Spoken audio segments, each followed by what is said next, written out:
जितने भी लोग पॉडकास्ट करते हैं और वो अपने गेस्ट को बुलाते हैं, तो प्लीज उनको बुलाने से पहले आप जिस भी विषय में पॉडकास्ट कर रहे हैं उसकी पूरी जानकारी खुद भी रखिए, और अगर वो गलत हैं तो उनको जवाब देना सीखिए।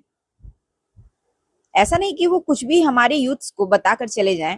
हमारी युवा जनरेशन, जिनको अपने धर्म की किताबों के बारे में भी नॉलेज नहीं है, वो चाहते हैं कि हम कुछ नॉलेज लें, हम जाने कि पहले क्या हुआ था, हमारे इतिहास को जानें। लेकिन आप उन्हें जवाब ना देकर, जो भी आपके गेस्ट आते हैं कुछ भी अनाप शनाप बोलकर चले जाते हैं, उनको आप जवाब नहीं देते हो, उनको आप सच नहीं बताते हो, और उनकी जो भी उल्टी सीधी बातें हैं उसको सारे युवा, सारे लोग सच मान लेते हैं, क्योंकि नॉलेज का एक हब बन गया है यूट्यूब, इंस्टाग्राम।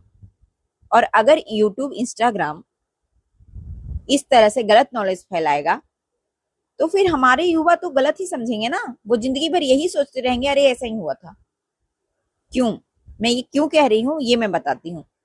एक पॉडकास्ट देखा है मैंने, उसमें एक व्यक्ति कह रहा है कि रानी पद्मावती जी जो थी, उन्होंने जौहर किया तो उनको लक्ष्मीबाई की तरह लड़ना चाहिए था, स्त्रियों को मौका मिलना चाहिए था लड़ने का।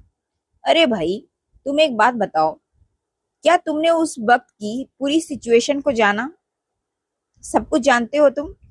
क्या केवल उस समय लड़ने लायक ही स्त्रियां थीं? बहुत सारी बूढ़ी औरतें थीं, बहुत सारी छोटी बच्चियां थीं, बहुत सारी गर्भवती महिलाएं थी उसमें, और उनको तुम लड़ने के लिए बोल रहे हो? जितने भी हमारी पवित्र आत्माओं ने जौहर किया था उस समय, वो सभी उन हमलावरों के, उन राक्षसों के मुकाबले में ना बहुत कम थी, और आप लड़ने की बात करते हो।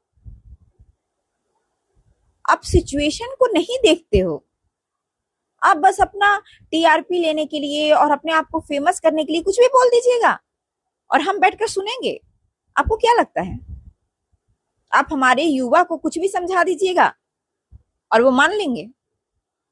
जब आपके घर में, मान लो आपके घर में 10 लोग हैं, एक आदमी अगर गन लेकर घुस जाए ना आपके घर में, तो कोई हिलेगा नहीं अपनी जगह से।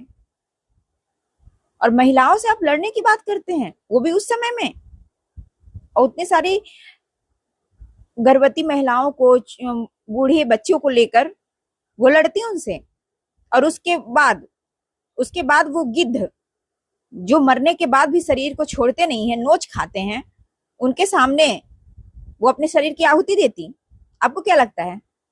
वो सती हैं, पवित्र हैं और आज भी अमर हैं, और हम उनको नमन करते हैं। उस सतियों के बलिदान को आप कायरता कह रहे हैं? समझ में नहीं आता क्या हो गया इंसान की बुद्धि को। शायद कहते हैं ना कि इंसान का जब बुरा वक्त आता है तो उसकी बुद्धि भ्रष्ट हो जाती है। सच में आप सबकी बुद्धि भ्रष्ट हो चुकी है। Shame on you.